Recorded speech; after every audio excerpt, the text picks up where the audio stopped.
어떤 한 교인이 세례를 받기 전에 세례를 받기 위한 통과 의례 중에 하나인 세례문답, 교리문답을 하게 되었습니다.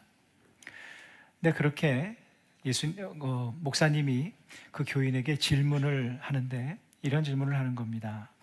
오늘 점심 드셨습니까? 난데없이 인사도 다 했고 이제 세례문답하려고 앉아있는데 점심 먹었냐는 말을 해. 아이스 브레이크를 하시나 보다. 네, 먹었습니다. 무엇을 드셨습니까? 짜장면을 먹었는데요. 근데 그 목사님이 또 이렇게 질문하는 겁니다. 왜 짜장면을 드셨습니까? 사람이 먹고 싶어서요. 배가 고프니까요. 라고 대답을 했습니다. 그래서 목사님이 느닷없이 성도님은 세례문답에 통과하지 못하셨습니다. 다음에 세례 받을 때 다시 세례문답 하시기 바랍니다. 이렇게 답을 했답니다. 사실 이거는요, 우리나라에서 일전에 한국교회에서 많이 있던 세례문답의 내용 중에 하나였습니다. 먹는 것도 하나님의 영광을 위해서, 마시는 것도 하나님의 영광을 위해서. 그래서 그 성도님은 하나님의 영광을 위해서 짜장면을 먹었습니다 라고 답을 했어야 통과였던 겁니다. 왜 그러냐면 고린도전서 10장 31절, 이번 주 암송 구절이죠. 그런즉 너희가 먹든지 마시든지 무엇을 하든지 다 하나님의 영광을 위하여 하라. 이 말씀에 의하면 정답이 하나님의 영광을 위하여서요가 맞지 않습니까? 여러분 어떻습니까? 이런 말을 들으니까 좀 유치하다 이런 생각도 드시죠? 너무하다, 먹지다, 짜장면 내가 먹고 싶어서 먹을 수 있는 거지 라고 생각할 수 있지만 사실 잘 보면 여기에는 아주 신앙적인 기본 본질이 있다는 것을 보게 됩니다. 왜냐하면 하나님의 영광을 위하여 사는 일은 실은 비신앙인과 신앙인들의 아주 기본적이고 본질적인 차이이기 때문입니다. 세상 사람들은 누구의 영광을 위하여 살까요? 나의 영광을 위하여 삽니다. 나를 위해 삽니다. 나를 드러내고 나가 편안해야 되고 나의 영광, 내가 원하는 꿈을 이루어야 되고 이것이 세상 사람들의 삶의 동기요 목적입니다. 근데 하나님의 사람들도 똑같이 나를 위해 산다면 그것은 세상 사람들과 다를 바가 전혀 없지 않겠습니까? 우리가 신앙인이라는 이름이 있으면서도 하나님의 영광을 추구하지 않는다면, 그것이 삶의 동기요 목적이 되지 않는다면 비신앙인처럼 그냥 똑같이 사는 겁니다. 보십시오. 내가 풍요롭고 안정적인 삶을 살고 싶다. 그것을 위해서 공부하고 그것을 위해서 직장 생활하고 누구를 위한 것입니까? 객관적으로 말씀드리면 나를 위한 겁니다. 보다 나은 삶, 내 꿈과 계획을 이루는 삶, 나의 영광을 위한 겁니다. 그 성취감을 누리기 위한 겁니다. 나로부터 비롯된 겁니다. 그것이 잘못이다 아니다 이런 말씀 드리는 것이 아니라 그것이 팩트이고 그것이 현실이라는 겁니다. 우리가 사는 삶의 현실입니다. 그러나 예수님을 믿고 크리스천이 된 사람은 그 삶의 모든 동기와 목적에 하나님의 영광을 위하여 산다는 것이 포함되어야 하고 포함될 수밖에 없고 그것이 주요 삶의 목적이 되어야 합니다. 어떻게 그런지 한번 보십시오. 우리가 예수님을 믿고 교회를 다니고 진지한 신앙인이 되면 어떻게 바뀌는 줄 아십니까? 여러분은 그 변화를 피부로 느끼실지 모르겠지만 이렇게 바뀝니다. 예수님이 나를 사랑하시지. 그 사랑에 힘입어 살아야지. 그 주님을 사랑해야지. 그 주님께 감사해야지. 그 주님께 내 삶을 맡겨야지. 걱정하지 말고 염려하지 말고 두려워하지 말고 주님께 내 삶을 맡기며 살아야지. 이런 삶을 살기 시작합니다. 그래서 하나님께서 나를 이 땅에 보내신 목적이 무엇일까? 고민하기도 하고, 나를 구원하신 목적이 무엇일까? 하나님께서 나를 통해 이루시기 원하시는 목적이 무엇인가? 내 삶의 현장에서 하나님께서 어떻게 일하시기 시작할까? 이런 것들에 대한 관심이 가지게 되고 이것이 커지게 됩니다. 그러면 점점 나만을 위해서 살려던 나 중심의 삶, 나의 영광만을 추구하던 그 삶에서 이 무게 중심이 하나님께로 옮겨가기 시작합니다. 그래서 제가 일전에 말씀드린 적도 있겠지만 신앙생활은 무게 중심의 이동입니다. 내가 무게 중심에 있었다면 하나님이 내 삶의 무게 중심이 되시는 거예요. 나 중심의 삶을 살았다면 하나님 중심의 삶을 살게 되는 겁니다. 그러다 보면 내 말과 행동에서 하나님이 드러나기 시작합니다. 나의 말을 통해 하나님이 담겨 있게 되고, 나의 삶을 통해 주님을 닮아가게 되고, 나의 생각이 하나님 중심, 말씀 중심으로 흘러가게 됩니다. 그런 자의 삶을 통해 당연히 하나님이 나타나지 않겠습니까?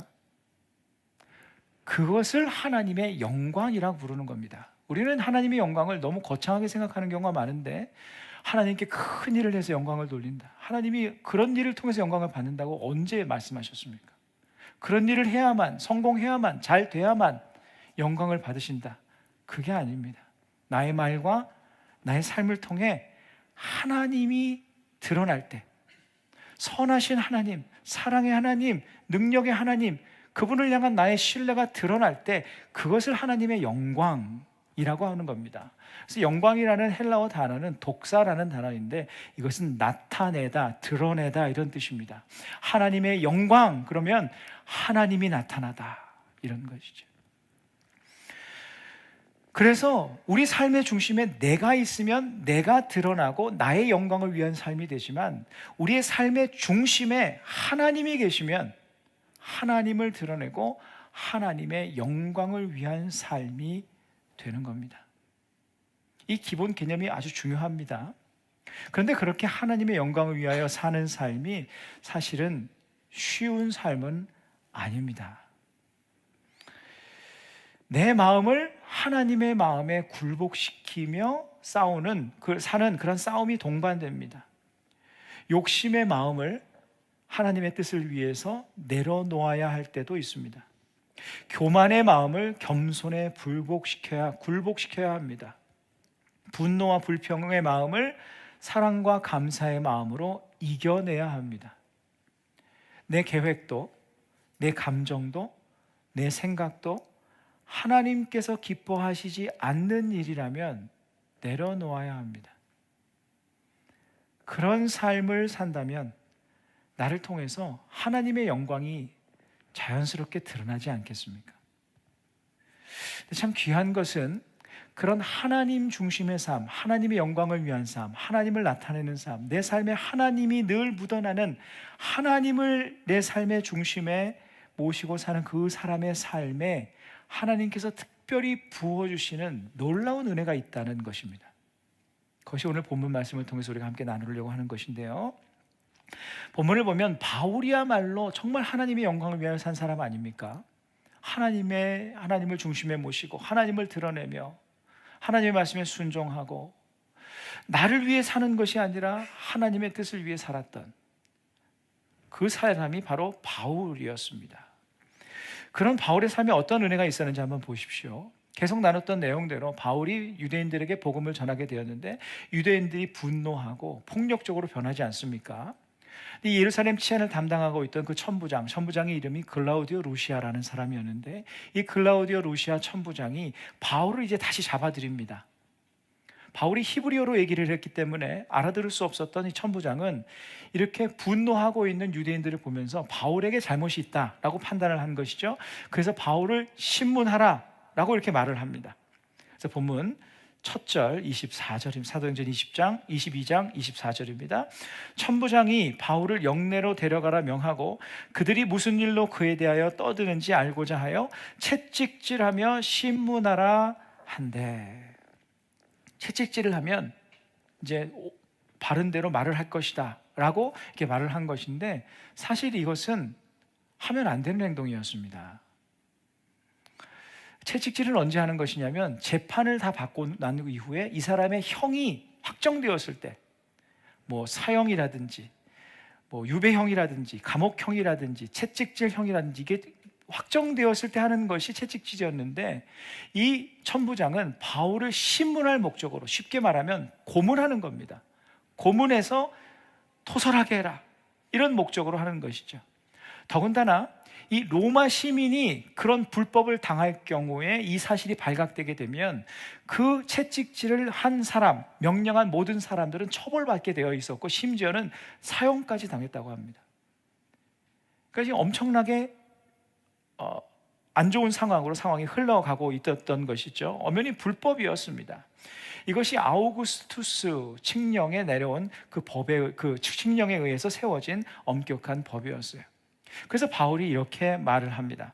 25절입니다. 가죽줄로 바울을 매니 바울이 곁에 서 있는 백부장들을 이르되 너희가 로마 시민 된 자를 죄도 정하지 아니하고 채찍질할 수 있느냐 하니, 여기서 가죽줄로 매니라는 것은요, 손을 이렇게 묶었다라는 것이 아니라 손을 붙잡아 위로 들어 올려서 손을 쭉 뻗어 올려서 기둥 위에 묶었다라는 겁니다. 그리고 등을 오픈시켜 놓은 겁니다. 영화나 여러분 드라마 같은 데서 보실 분들 있으실지 모르겠지만 그렇게 채찍질을 했잖아요, 로마 시대에. 그래서 이제 채찍을 들고 내리치기 직전이었던 겁니다. 이 다급한 상황 속에서 바울이 얘기를 하는 겁니다. 나는 로마 시민이다. 죄도 정치 않고 이렇게 때리는 것이 옳으냐라고 말을 하는 것을 이제 백부장이 듣게 되고 백부장이 천부장에게 보고를 하게 되고 이 보고를 들은 천부장은 소스라치게 놀랍니다. 이 법을 알고 있었기 때문에. 그래서 바울에게 와서 그에게 로마 시민임을 확인하고 바울의 결박을 풀어주게 됩니다. 더군다나 이 천부장은요, 로마 시민권을 어떻게 얻었는가? 세 가지 방법이 있었다고 합니다. 로마 시민이 아닌 사람이 로마 시민이 되려면 하나는 뇌물을 주어 돈을 주고 로마 시민권을 사는 사람이 있었고, 또 하나는 태어나면서부터 로마 시민의 집에서 태어나면 그 사람이 로마 시민이 되는 것이었고, 이 사람이 돈을 주어 산 사람보다 더 높은 서열이었다고 합니다. 또 그보다 더 높은 서열은 어떤 서열이었냐면 로마의 이방인이지만 공을 세운 사람, 혁혁한 공을 세운 사람이었는데, 이 천부장은 어떤 경우였냐? 돈을 주어서 산 사람이었습니다. 이거 보니까 미국 시민권이 생각이 나네요. 요즘처럼 요즘 이미 힘든 시기인데 뇌물은 아니지만 그래서 돈을 주고 프로세스를 하지 않습니까? 돈을 주어 산 사람이었어요. 근데 이 바울은 태어나면서부터 시민권이었습니다. 그런데 이 바울 가문이요, 그냥 그저 그런 가문이 아니었습니다. 성경학자들에 의하면 이 바울 가문의 조상들 중에 한 명이 폼페이 장군, 이 전투를 할 때 이 다소 지역에서 폼페이 장군을 도왔던 혁혁한 공을 세운 사람이 있었답니다. 그래서 그 사람의 그 공을 치하하는 마음으로 로마에서 상을 내린 거예요. 로마 시민권을 명예 시민이라고 부여한 겁니다. 진짜 시민이 된 겁니다. 그러니까 이 바울 가문이 그 이후로부터 대대로 로마 시민권을 가지고 태어나는 가문이 된 것이고, 이 바울의 가문이 로마 고위 관료들과 굉장히 가까운 가문이었답니다. 바울이 대단한 배경을 가진 사람이었던 거예요. 그래서 바울 여러분 기억하십니까? 크리스찬들을 핍박할 때 그 새파랗게 어린 청년 사울이 힘을 가졌잖아요. 여러분 의구심은 없으셨어요? 아무나 그냥 가질 수 있는 게 아닙니다. 사람들을 동원할 수 있는 힘이 있었다는 것은 그만큼 로마의 뒷배가 있었다는 거예요. 그러니까 바울이 그렇게 든든한 세상적으로 힘 있는 그런 가문에서 자라고 태어났어요. 그러니까 지금 바울과 이 천부장의 로마 시민권 서열을 보면 한참 차이가 나는 겁니다. 그러니까 이것을 들으니 이 천부장은 얼마나 두려웠겠습니까? 법까지 어겼겠다. 자기보다 로마 시민권의 서열이 높은 사람을 죄도 정치 않고 불법적으로 때리려고, 우습게 봤다가 때리려고 했다가 이것이 발각되면 큰일 나지 않습니까? 그런데 사실 한 가지 이 바울의 모습을 보면 좀 의구심을 갖게 합니다. 바울답지 않습니다. 왜 그럴까요? 우리가 보았던 바울의 모습과 너무나 다릅니다. 바울이 뭔가요? 어떻게 말을 한 겁니까? 소위 말하면 나 로마 시민이야, 건드리면 안 돼, 이런 겁니다. 바울은 그런 사람이 아니었거든요.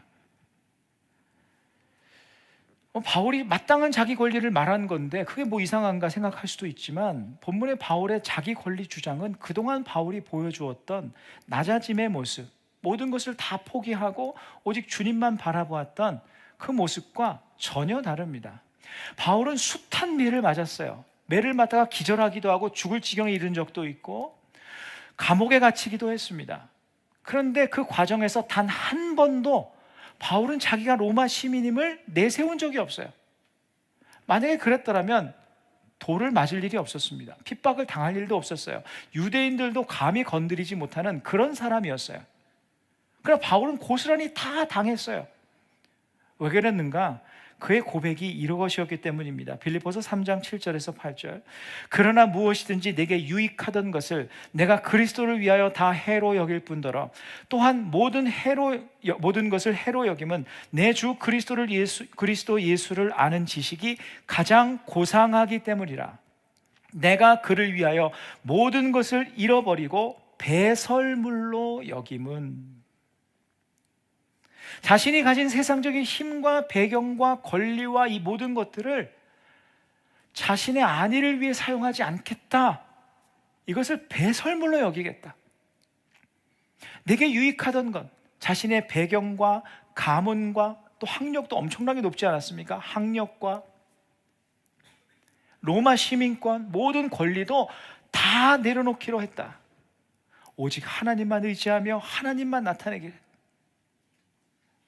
자신의 그 권리를 주장하지 않고 자랑하지 않고 하나님만 나타내기를 마음먹었던 사람이 바로 바울이었습니다.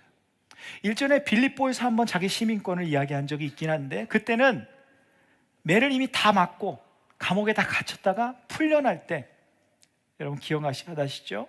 한 연약한 사람을 보호하고 구하기 위해서 자신의 로마 시민권을 이용해서 그를 구하고 보호했던 여러분 기억은 나실 것입니다. 그때는 힘없는 한 사람을 위해서 자신의 권리를 사용한 것인데, 오늘은 아무리 보아도 그러한 고상한 목적이 아닙니다. 왜 그랬을까요? 그냥 급박한 상황에서 툭 튀어나온 말처럼 보입니다. 채찍질하여 신문하라, 자신의 등을 오픈하고 묶고 이제 채찍질하기 직전에 자기도 모르게 튀어나온 말처럼 보입니다. 바울이 왜 그랬을까? 채찍질이 두려워서였을까? 여러분, 바울은요 두려움이 없는 사람이었습니다. 물론 그 마음속에 있는 그런 것들도 있었지만 그런 것들이 두려워서 자신의 권한을 사용했던 사람이 아닙니다. 바울은 모든 매들을 다 맞았습니다. 죽음에 이르는 핍박을 여러 번 당한 적이 있었습니다. 그리고 죽을 각오로 예루살렘에 왔어요. 그 채찍질이 무서워서 피하려고 한 것이 아닙니다. 자기 권한을 주장하려고 했던 것, 그것도 아닙니다. 또는 로마 시민은 원하면 로마 황제 앞에 상소할 수 있으니까 나는 로마로 가야 된다 라는 일념으로 자기가 그렇게 말을 했다, 그렇게 생각할 수도 물론 있습니다. 그러나 만약에 그렇게 생각했다면 진작에 그렇게 말을 하면 될 것이었습니다. 유대인들에게 매를 맞고 피투성이가 되었을 때 나 로마 시민이다 하면 그냥 바로 이루어지는 겁니다. 이런 일도 일어나지 않습니다. 이런저런 해석이 있을 수 있지만 가장 타당한 해석은 하나밖에 없습니다. 그것은 그 절박한 순간, 그 정신이 없는 순간 성령께서 바울과 함께 하셔서 바울로 하여금 그 생각으로 그 말을 하게 하신 것입니다. 바울에게 가장 유익한 결과를 만들어내시기 위해서 바울이 평소에 말하지도 않았던, 자신이 주장하지도 않았던, 그리고 그 절박한 순간에 계산하고 생각하고 계획할 수도 없던 그 정신없는 순간에 성령께서 그 생각을 그 생각을 바울에게 주셔서 자신의 시민권을 말하게 하심으로 바울의 삶을 향한 아름답고 위대한 계획을 또한 준비하셨다는 거예요. 그 결과 어떻게 되었는가? 바울이 거기까지 생각한 것은 아니었지만 하나님께서 그로 하여금 자신의 로마 시민권을 주장하게 함으로 인해서 이 일이 계기가 되어서 바울은 결국 자신의 비전의 땅인 로마 본토까지 이송되게 됩니다. 그리고 로마 황제 앞에 서게 됩니다. 그 결정적인 계기가 바로 오늘 본문의 이 사건이었던 거예요. 그리고 자칫 채찍질을 했다면 형벌을 당하거나 사형을 당했을 이 천부장의 생명도 구하게 되고, 바울 자신의 몸도 보존할 수 있게 되고, 온전히 자신의 삶을 향한 하나님의 계획을 이룰 수 있었습니다. 네, 여러분, 이 말씀이 사실 예수님으로부터 비롯된 말씀입니다. 누가복음 12장 11절에서 12절입니다. 사람이 너희를 회당이나 위정자나 권세 있는 자 앞에 끌고 가거든 어떻게 무엇으로 대답하며 무엇으로 말할까 염려하지 말라.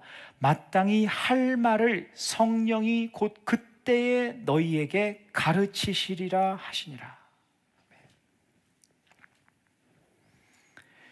이런 은혜가 우리의 삶에도 있기를 간절히 바랍니다. 누구에게 이런 은혜가 있을까요? 성령께서 함께 하셔서 마땅히 할 말을, 우리는 바쁜 삶을 살지 않습니까? 분주한 삶을 삽니다. 치열한 삶을 삽니다. 얼마나 많은 선택을 해야 됩니까? 이 사람을 만나면 이런 말을 해야 되고, 저 사람을 만나면 저런 말을 해야 되고, 이 사람 앞에서 내가 어떻게 처신해야 되고, 어떻게 행동해야 되고, 수많은 선택을 합니다. 그러니까 단순히 먹고 마시는 이 정도 차원이 아니라 수많은 삶의 선택의 순간에 선택을 하는데, 어떤 선택은 나에게 유익하게 결과가 오기도 하고, 어떤 선택은 참 후회스러운 선택들도 있습니다. 그러나 주님을 중심에 두고 사는 사람의 삶에는 성령님께서 함께 하신다는 것을 이 바울의 모습을 통해 보여주신 겁니다. 그 절박한 순간에 무엇이 옳은 건지, 내가 이 상황에서 무슨 말을 해야 되는지, 내가 이 채찍질을 맞기만 해야 되는 건지, 주님을 위해 감수해야 되는 건지, 아니면 로마 시민권을 주장해야 되는 건지. 로마 시민권을 주장하는 것은 나는 원하지 않는데, 그러나 그 순간에 성령께서 주님을 중심에 두고 사는 사람들의 삶에 개입하셔서 그가 마땅히 할 말들과 생각을 도와주신다. 그렇게 도와주시기도 하고, 우리의 선택의 결과를 통해서 우리의 삶에 예비된 은혜의 자리로 인도하시기도 합니다. 그러므로 정말 중요한 것은 무엇인가? 우리가 매 순간 최선을 다하는 것도 중요하고, 최선의 선택을 하기 위해서 애쓰고 고민하는 것도 중요한데, 그것보다 더 중요한 것은 무엇인가? 내 삶의 중심에 주님을 모시고 살아가는 그 삶을 집중하는 것, 그것이 가장 중요한 것입니다. 그래서 여러분, 우리는 매일처럼 인생의 목표를 리셋해야 됩니다. 인생의 목적을 리셋해야 됩니다. 무슨 말인지 한번 들어보십시오. 우리는 신앙인이라고 하면서 주님께서 내 삶의 중심이다, 주님 말씀대로 살아야지, 주님의 마음을 따라 살아야지, 이렇게 다짐합니다. 오늘 설교를 들으시면서도 여러분 그렇게 다짐하실 것입니다. 그런데 하루를 살면 어느새 그 중심에 나로 바뀌어 있습니다. 이런 관성이 있어요. 이런 성향이 있습니다. 나 자신이 주인이 되고, 내가 원하는 삶, 내가 즐겨하는 삶, 나 자신을 중심에 두고 나의 영광을 위한 삶을 추구하는 성향이 강합니다. 그래서 우리는 항상 내 삶의 중심에 누가 있는가, 내가 있는가, 주님이 있는가를 항상 질문할 수 있어야 돼요. 부지런히 살펴야 됩니다. 그래서 매일 아침 일어나서 하루를 시작할 때, 매일 밤 잠자리에 누울 때 내 자신을 돌아보며 하나님께 기도하고 살펴야 됩니다. 시작할 때면, 하나님, 오늘 내 삶의 중심에 하나님이 있기를 원합니다. 하나님의 마음으로, 하나님의 말씀으로, 하나님의 시선으로 하나님을 바라보며 하나님께서 주시는 은혜를 구하며 그 은혜에 힘입어서 맡김으로 살게 하여 주옵소서. 잠자리에 누울 때는 내가 오늘 하나님 중심의 삶을 살았는가, 아니면 내가 중심이 되어 살았는가, 이걸 매일 리셋해야 됩니다. 매일 나의 삶을 살피며 내 인생의 동기, 방향, 목적을 주님으로 매일 리셋해야 됩니다. 내 삶이 꽉 막힌 것 같을 때, 내가 무엇을 선택해야 할지 알지 모를 때, 크리스천이 해야 되는 가장 우선되는 노력은 무엇인가? 하나님을 내 삶의 중심에 모시는 일을 리셋하는 일입니다. 신앙인의 삶은 언제나 주님과의 관계로 풀어가는 것이 신앙인의 삶입니다. 그 리셋이 이루어진다면, 내 삶의 중심에 하나님을 모시고 사는 삶을 산다면, 지금 현재 나의 삶의 상황이 어떻든지 간에, 현재 내가 선택해야 될 수많은 것들, 그 곤란한 상황 속에서도 하나님의 은혜로, 성령의 개입하심으로 우리를 도와주실 것이고, 성령님의 인도하심으로 우리의 삶을 인도하실 것입니다. 오늘 본문을 보면서 이런 생각을 하신 분들이 있을 수 있을 것 같아요. 믿는 자들도 이렇게 힘이 있어야 된다. 바울처럼 힘이 있어야 된다. 여러분, 오늘 본문은 그러라고 주신 말씀이 아닙니다. 바울은요, 로마 시민권을 자기 힘으로 얻은 게 아닙니다. 하나님께서 이렇게 필요한 때 사용하라고 비전을 위해 그에게 이퀄입시켜 주신 겁니다.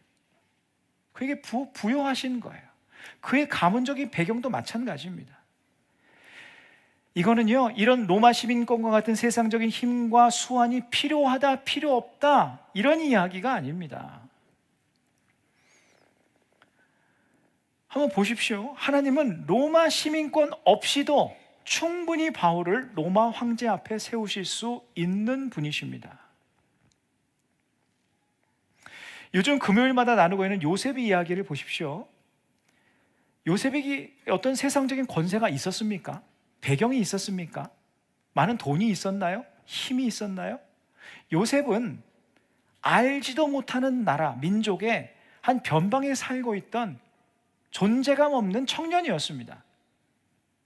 그런 그를 하나님께서 오직 하나님의 지혜와 능력만으로 애굽의 총리까지 올리신 분이 바로 하나님이십니다. 세상적인 부와 힘은, 수완은 하나님께서 그분의 필요와 판단에 따라 우리를 통해 이루실 일들을 위해서 허락하실 것입니다. 우리가 집중할 것은 내게 로마 시민권과 같은 힘과 능력과 배경과 권세, 이런 것들이 있느냐 없느냐 여부가 아닙니다. 우리에게 돈이 없고 힘이 없고 세상적인 권세가 없어서 문제가 아닙니다. 우리가 주님을 내 삶의 중심에 두지 않는 것이 문제입니다. 그래서 내게 주어진 힘만으로 살려고 하는 것이 문제인 겁니다.